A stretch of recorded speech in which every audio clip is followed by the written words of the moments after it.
Attendance bonus ವೇತನ ಭತ್ಯೆ ಕೊಡುವಂತೆ ಆಗ್ರಹಿಸಿ ಬಿಎಂಟಿಸಿ ಡಿಪೋ ಚಾಲಕರು ಪ್ರತಿಭಟನೆಯನ್ನು ನಡೆಸಿದ್ದಾರೆ. ಬೆಂಗಳೂರಿನ ದೀಪಾಂಜಲಿ ನಗರದ ಬಿಎಂಟಿಸಿ ಡಿಪೋ ಚಾಲಕರು ಪ್ರತಿಭಟನೆ ಮಾಡಿದ್ರು.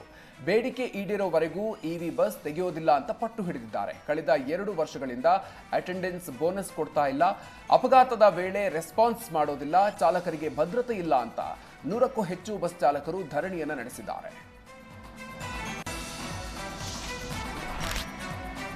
ಮಲೆಮಹದೇಶ್ವರ ಬೆಟ್ಟದಲ್ಲಿ ದೀಪಾವಳಿ ಅಂಗವಾಗಿ ಮಹದೇಶ್ವರನ ತೆಪ್ಪೋತ್ಸವ ವಿಜೃಂಭಣೆಯಿಂದ ನಡೆಯಿತು. ಇತ್ತೀಚೆಗೆ ಜೀರ್ಣೋದ್ಧಾರ ಮಾಡಲಾಗಿದ್ದ ಕಲ್ಯಾಣಿಯಲ್ಲಿ ವಿದ್ಯುತ್ ದೀಪಗಳಿಂದ ಅಲಂಕೃತಗೊಂಡ ತೆಪ್ಪದಲ್ಲಿ ಮಹದೇಶ್ವರನ ಉತ್ಸವ ನಡೆದು ಸಹಸ್ರಾರು ಭಕ್ತರು ಭಕ್ತಿ ಭಾವದಿಂದ ಕಣ್ತುಂಬಿಕೊಂಡರು. ಕಳೆದ 5 ದಿನಗಳಿಂದ ನಡೆದ ದೀಪಾವಳಿ ಜಾತ್ರೆ ಸಂಪನ್ನಗೊಂಡಿತು.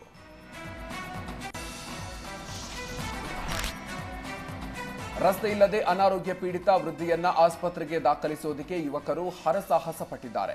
ವೃದ್ಧೆಯನ್ನ ಹೊತ್ತುಕೊಂಡು ಗದ್ದೆಯ ಬದು ಮೇಲೆ ಸಾಗಿದ್ದಾರೆ. ಉಡುಪಿಯ ಬೈಂದೂರು ತಾಲೂಕಿನ ಮರವಂತೆ ಗ್ರಾಮದಲ್ಲಿ ಘಟನೆ ಬೆಳಕಿಗೆ ಬಂದಿದೆ. ನಿವೃತ್ತ ಅಂಗನವಾಡಿ ಶಿಕ್ಷಕಿ ಶ್ರೀಮತಿ ಸರೋಜಾ ಅವರ ತಾಯಿಗೆ ತೀವ್ರ ಅನಾರೋಗ್ಯ ಆಗಿತ್ತು. ಆಸ್ಪತ್ರೆಗೆ ತೆರಳುವುದಕ್ಕೆ ಸರಿಯಾದ ರಸ್ತೆ ಇಲ್ಲ. ರಸ್ತೆ ಇಲ್ಲದೆ ಸಮಸ್ಯೆ ಎದುರಿಸ್ತಾ ಇದ್ದ ಅಂಗನವಾಡಿ ಶಿಕ್ಷಕಿಯ ನೆರವಿಗೆ ಯುವಕರು ಧಾವಿಸಿದ್ದಾರೆ. ಕಿರಿದಾದ ರಸ್ತೆಯಲ್ಲಿ ಸಾಗಿ ವೃದ್ಧೆಯನ್ನ ಆಸ್ಪತ್ರೆಗೆ ಕರ್ಕೊಂಡು ಹೋಗಿದ್ದಾರೆ.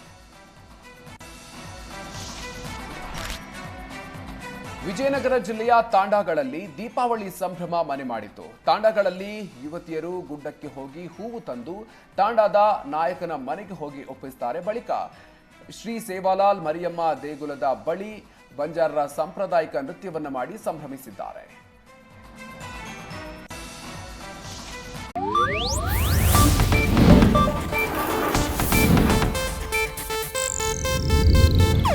ಇದು ಏಷ್ಯಾನೆಟ್ ನ್ಯೂಸ್ ನೆಟ್ವರ್ಕ್ ಪ್ರಸ್ತುತಿ.